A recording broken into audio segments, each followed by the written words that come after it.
আসসালামু আলাইকুম। যেহেতু বৈশাখী মাস চলছে, গাছ থেকে আম পড়াও কিন্তু শুরু হয়ে গেছে।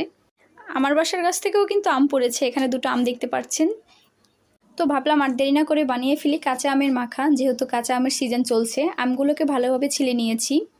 এরপর মিডিয়াম সাইজের টুকরো করে নিব। তো আম দুটি কাটা শেষ।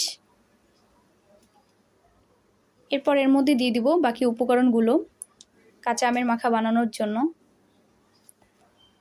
ফার্স্টেই দিয়ে দেবো বিট লবণ, তারপর কাঁচা মরিচ কুচি, তারপর দিয়ে দিব মরিচের গুঁড়ো সামান্য পরিমাণে, স্বাদ মতো লবণ, আর এখানে আছে 2 টেবিল চা চামচ পরিমাণ চিনি।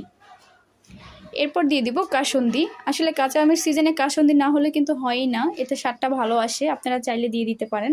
আর এখানে আছে লেবু পাতা, আমি এখানে 2 টুকরো লেবু পাতা নিয়ে নিয়েছি। কাঁচা আমের মধ্যে লেবু পাতার ফ্লেভারটা কিন্তু আমের স্বাদটা বহুগুণে বাড়িয়ে দিবে। এরপর ভালোভাবে একটু মাখিয়ে নিব।